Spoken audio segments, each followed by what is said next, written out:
This is my fifth channel. It's been one hell of a ride. It's been a journey full of mistakes, reboots, and frustrations.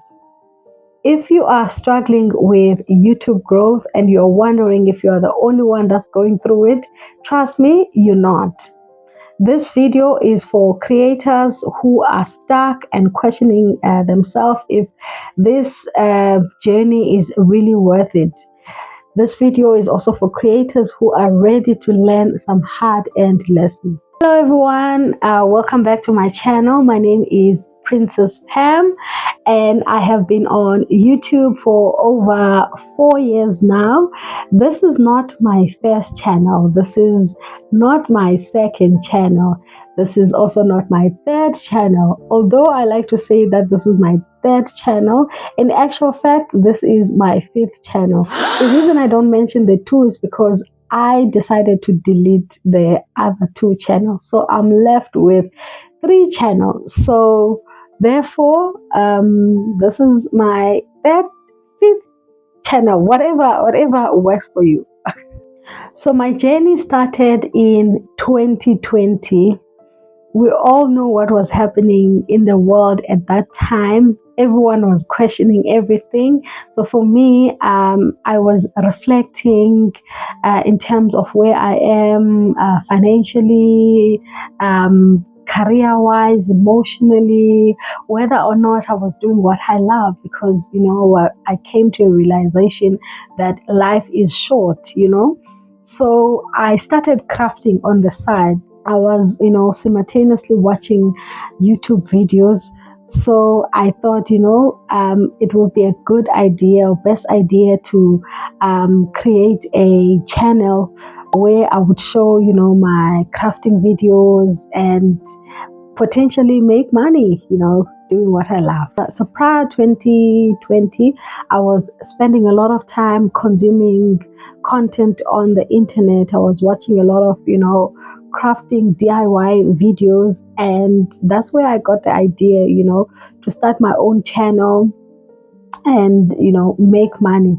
Little did I know that it would take me 2 full years to get 1,000 subscribers. I mean, if I knew then what I know now, I wouldn't have started, because when I started, I was naive, I was ambitious, I had so many dreams.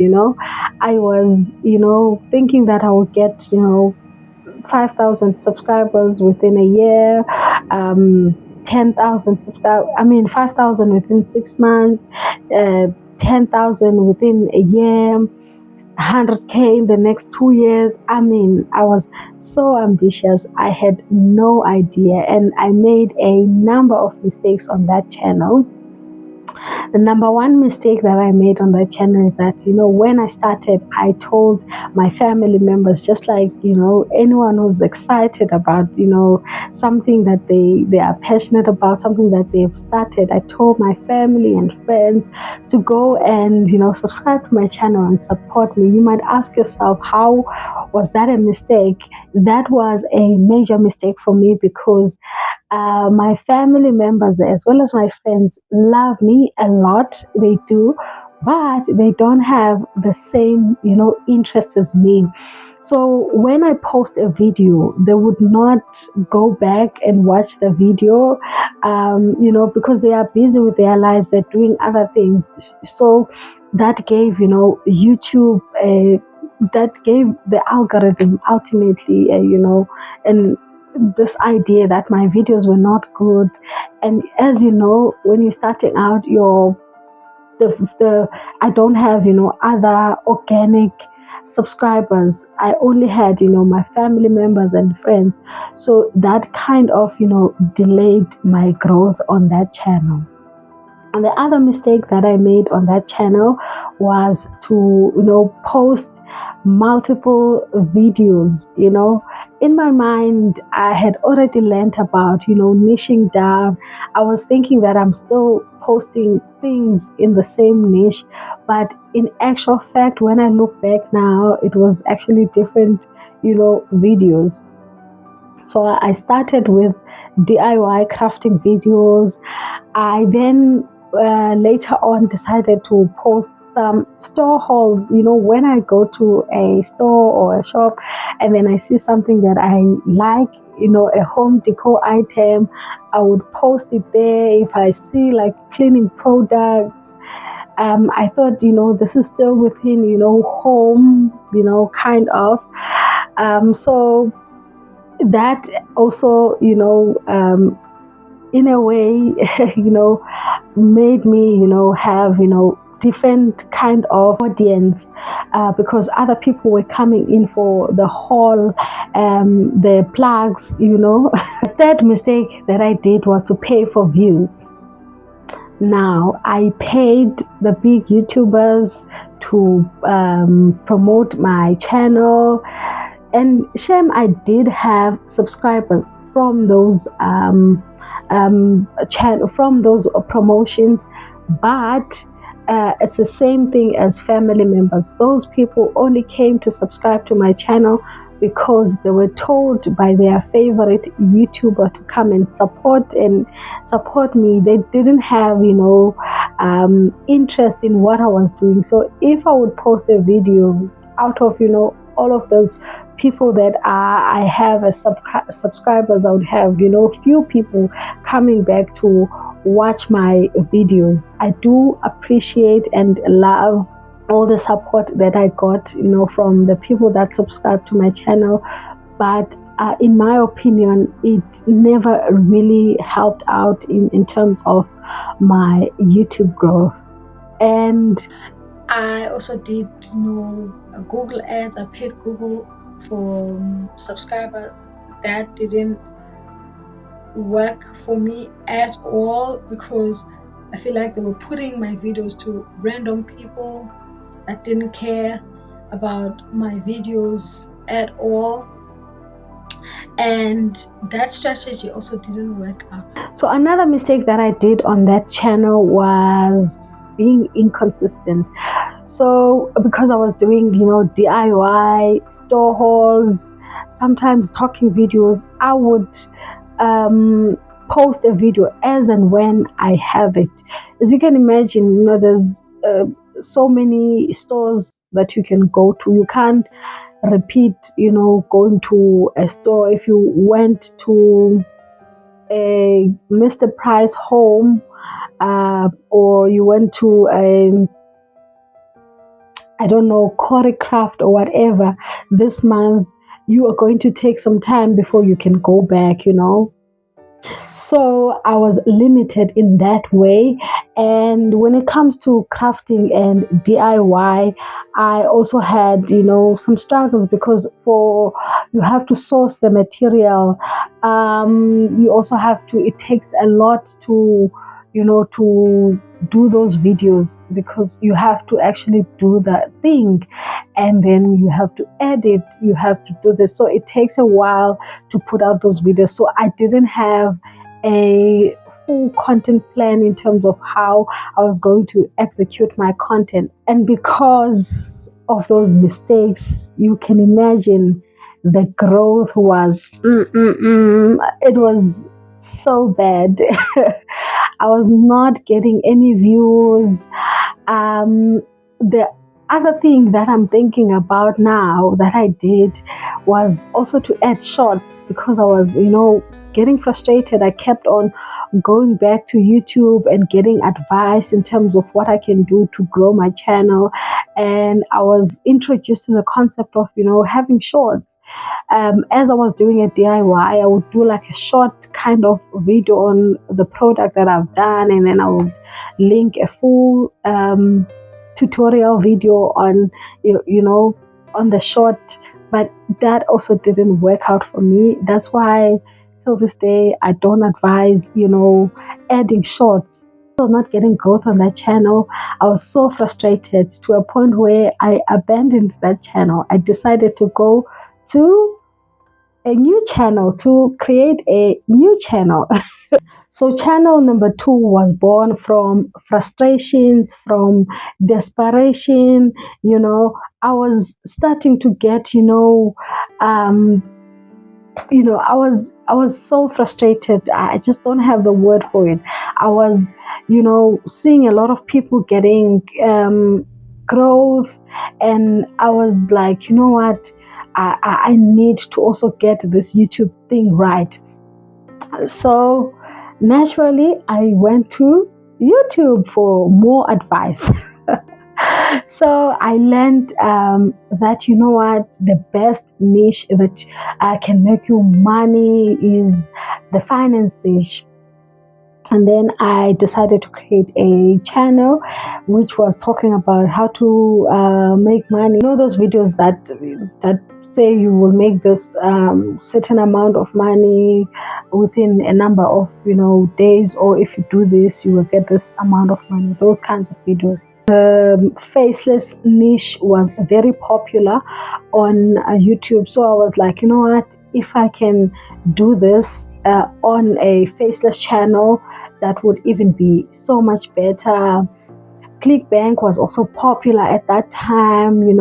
They would advise you that if you talk about, let's say, can direct people, they would advise that you can direct people to your ClickBank account after you've told people that this is how they can make money. Then you give them a link. Affiliate marketing was a popping thing, popular. I tried that, and it didn't work out for me. And I think for that one, I didn't even give it that much effort because I was so disgusted with myself. I felt like a fraud because I was not showing my face, by the way. I was using AI and text to speech. So it was it was horrible content. I was disgusted because, I found a lot of these finance channels, very sort of like fraudulent, very, I don't mean to bash on anyone's hustle, but they are so misleading according to what I've learned. They not I don't really like them that much, but I understand that people have to make money, so to each their own. So I move on to the fourth channel. I was like, you know what, I can't do finance. I'm disgusted by this. I was like, if I can talk about fitness and wellness, then that would be better, because that is also something that I'm aspiring to. I want to lose more weight. I want to exercise, and again, it was still the same thing, same strategy. Create multiple accounts, have a Pinterest account, have an Instagram account, have a TikTok account, do short form videos, use AI, what, all of that. And I realized there and then that most of these people that are encouraging us to do those things are actually making most of the money from the actual channel that they are, not from what they are selling. They are making the channel, their actual bag is on the actual channel that we are currently watching. And I was like, again, I deleted that one. I forgot about YouTube and I moved on. Because I've always loved, crafting, DIY, I decided to come back to, put in more videos on my DIY channel. And I was still not getting, enough views and all of that. And I was like, you know what? Last year, when this thing of, sprinkle was trending, Shira 7 was a popular thing. Even on TikTok they had drizzle. I was like, you know what, let me give this thing a try again, one more time. Maybe if this time around I can focus on trending topics, if I can focus on something that is controversial, sort of, because my angle with this channel, it was again going to be short, was to create thought-provoking content, controversial, something like they would say, men need to pay us for whatever, whatever ridiculous thing that you can think of, like all this ridiculous hypergamy content is structured, I was like, you know what, I can actually do this. I can I will, create something thought provoking and be like, we are breathing. Why can't men give us money for that? Obviously, I will have like bait, that is like bait content. For that one, I'd say I wasn't, I was really enjoying, because as I put in like few shorts, I was getting some interaction there. But I realized again that it's still not my thing. And I also learned along the way that, I'm not going to make a lot of money when it comes to shorts. And also YouTube is trying to get rid of all these faceless channels, and so I might be wasting my time. So I still kept that channel. I think I uploaded about 28 shots there. I'm not sure. So I decided to abandon that channel, go back to my DIY channel. And I eventually got 1,000 subscribers on that channel. But again, when I analyzed that channel, I was like, this channel, to me, because I've made so many mistakes, it looks like it's a dead channel. So that is why we are here now.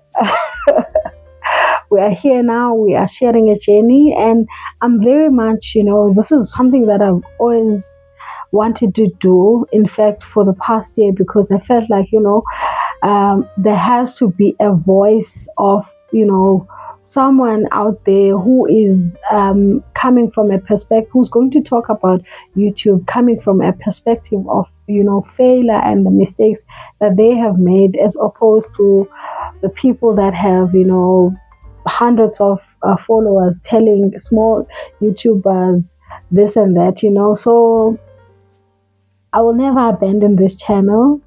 You don't have to worry. This is something that I will continuously do, because I will continue on YouTube until I get the results. So this is a channel that I will continuously come back to, share tips, share motivation, share experience. So this channel will be based on YouTube growth, motivation, and that is essentially the idea of this channel. And I want to be authentic, and I want to talk to an ordinary person who is starting out, to encourage them to continue, to never give up, even if they are sitting in a corner like me. I found an empty corner in my house, and I was like, this is actually going to be my studio, my my everything for now, because I actually do want YouTube to work out for me. This is actually a dream of mine. I've always wanted to be a YouTuber, but I was just not, confident to come out and do like videos like this and show my face. I have a child that is autistic. My son has autism.